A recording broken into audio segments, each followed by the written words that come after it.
seorang raja bernama Kertamerta.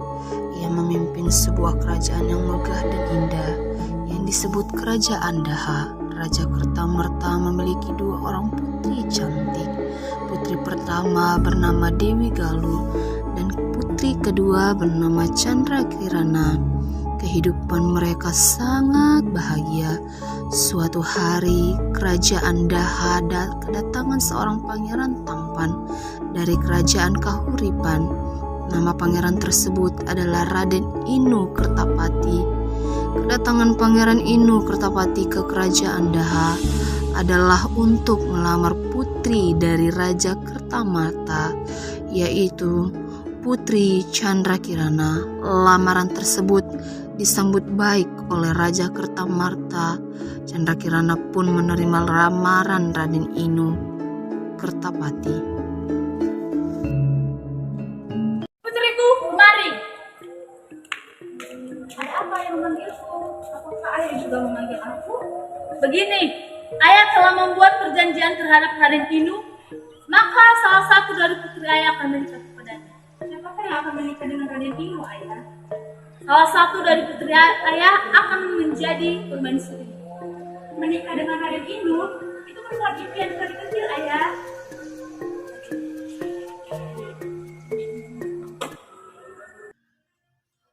Kabar pertunangan tersebut tidak membuat Dewi Sekar bahagia.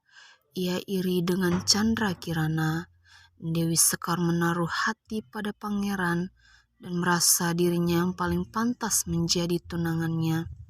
Rasa iri ini berubah menjadi rasa benci. Dewi Sekar pun membuat rencana jahat untuk menyingkirkan Putri Candrakirana. Ia menemui seorang penyihir jahat dan meminta penyihir untuk mengutuk Putri Candrakirana menjadi sesuatu yang menjijikkan.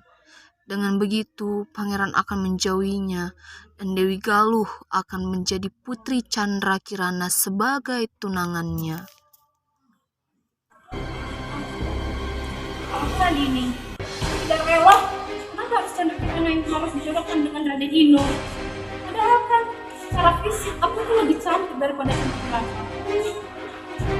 Aku harus melakukan sesuatu. Apapun itu, aku harus melakukannya. Candrakirana tidak dijodohkan dengan Raden Inu. Iya. Galuh! Galuh! Galuh! Ya Tuan Putri. Ayo teman saya menemui. Baik Tuan Putri.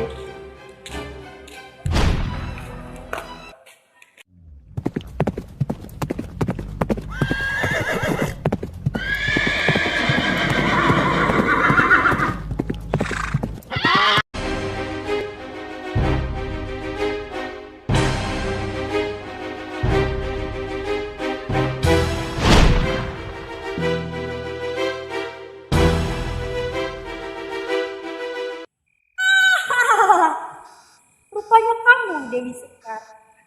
Ada apa gerangan kamu ke sini, Dewi Sekar? Sudah lama kita tidak bertemu. Iya, penyihir. Beberapa hari lalu aku teringat akan dirimu. Jadi, kamu ingin apa? Aku tidak setuju, penyihir, kalau harus Candra Inu bertunangan dengan Candrakirana. Padahal kan aku lebih cantik daripada Candrakirana, tapi kenapa harus dia yang bertunangan dengan Candra Inu? Jadi, apa yang harus aku lakukan? Apapun itu yang membuat Candrakirana tidak terlihat oleh Candra Inu. Jadi, kamu ingin aku mengutuki dia atau membunuh dia? Kutuki saja dia agar ia tidak terlihat dari Candra Inu. Bahkan kutuki dia untuk selama-lamanya. Baik, serahkan saja kepada aku. Terima kasih. Baik.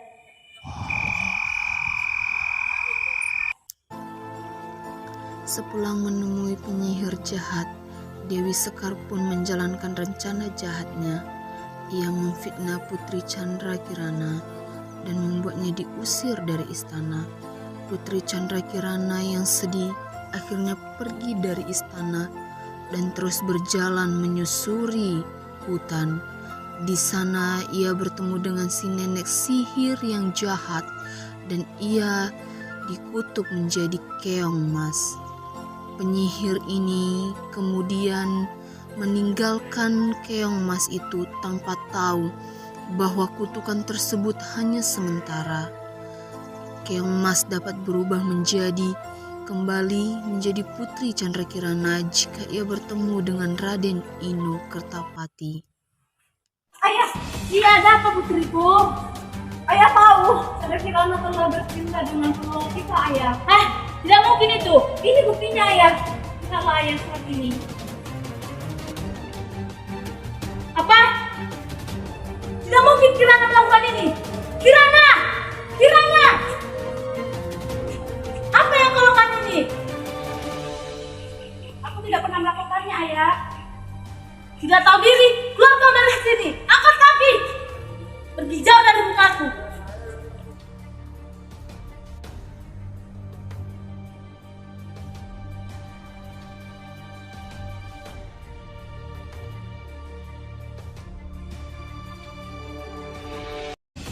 Candrakirana! Siapa kamu? Mengapa kamu kenalku? Aku mengetahuimu dari saudaramu. Dia mengirim seperti ini. Apa? Saudaraku? Iya, Dewi Sekar. Mengapa dia mengirimmu? Karena dia tidak menginginkan kamu menikah dengan Raden ini. Jadi aku akan mengutukimu menjadi keong emas. Apa? Mengutukku? Iya, benar sekali. Tidak, aku tidak mau. Jangan kutuk aku. Jangan kutuk aku. Aku mohon kepadamu. Jangan kutuk aku. Jangan kutuk aku. Aku mohon.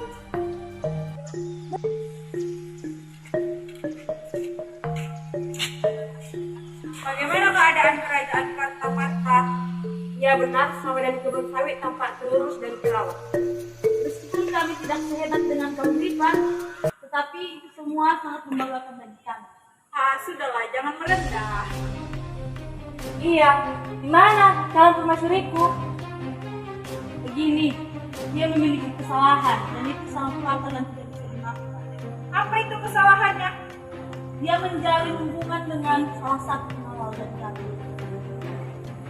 Tidak mungkin. Mana mungkin, dia kan gadis yang baik. Dia telah bercinta dengan salah satu pengawal kami. Apakah saja ada buktinya?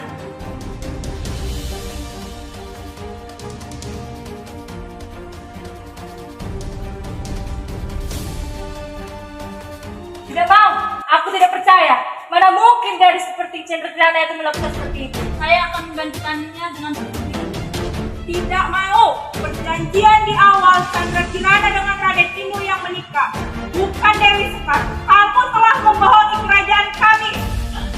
Udah, aku ini pamit mencari Candrakirana. Baik nak, terus begitu menyertai. Pengawal, ayo ikut dengan siap Raden. Suatu hari, seorang nenek pergi ke hutan untuk mencari makanan dan kayu di sana. Pada saat ia sedang berjalan, ia melihat keong yang sedang terbaring di tanah. Nenek pun membawa keong itu ke dalam tasnya. Esok harinya, ketika nenek itu kembali ke hutan, sayangnya ia tidak melihat makanan satupun ada di hutan dan kayu. Namun, sesampainya nenek di gubuk, nenek melihat masakan enak yang tersedia di atas piring. Kejadian ini membuat nenek bingung, namun ia tidak menemukan jawabannya. Waktu terus berjalan, dan kejadian itu terus pun terjadi. Keesokan harinya, nenek pura-pura pergi ke hutan untuk melihat siapa yang telah memasak makanan yang enak untuknya. Nenek pun mengintip dari gubuk. Ada seorang keong emas yang dibawanya pulang tiba-tiba berubah menjadi seorang gadis cantik. Lalu nenek bertanya, "Siapa gerangan kamu, putri cantik?" "Aku adalah putri kerajaan Dahar yang disihir menjadi keong emas oleh saudaraku karena dia iri kepadaku," jawab Candrakirana. Namun tak lama ia berubah menjadi keong emas kembali. Sementara itu Pangeran tidak tinggal diam saat tahu Putri Candrakirana menghilang. Ia pun menyamar menjadi rakyat biasa dan mencari Putri Candrakirana dari desa ke desa.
Ini siapa yang masak? Bukannya cuman aku aja di rumah ini.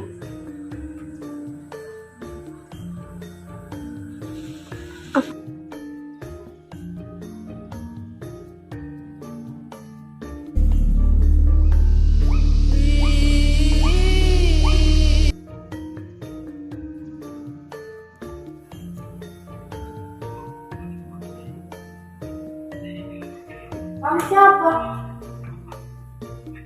Aku Chandra Kirana dari Kerajaan Daha.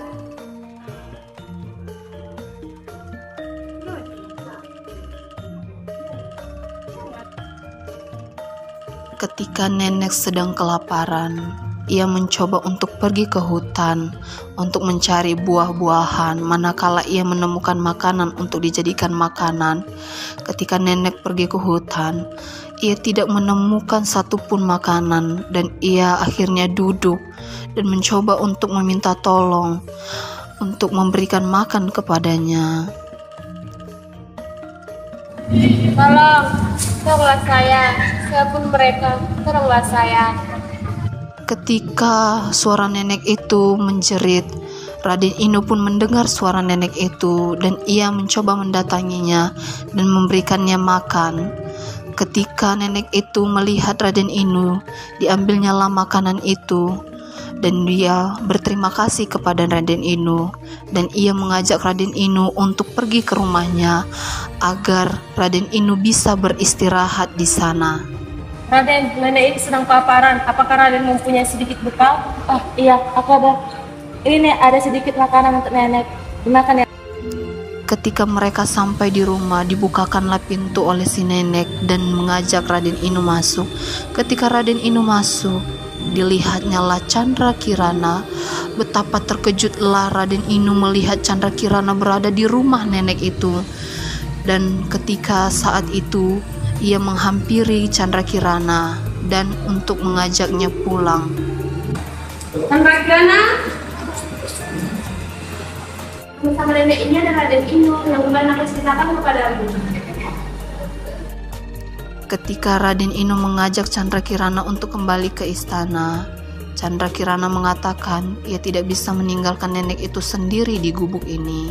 Lalu ia meminta sesuatu kepada Raden Inu. Jika ia ingin kembali ke istana, ia ingin kembali bersama nenek ini. Ketika mendengar keputusan Chandra Kirana, Raden Inu pun menginginkan keputusannya itu dan mengiyakan keputusannya itu. Dan akhirnya mereka pun kembali ke istana. Tapi Raden, aku tidak tega meninggalkan nenek sendirian di sini.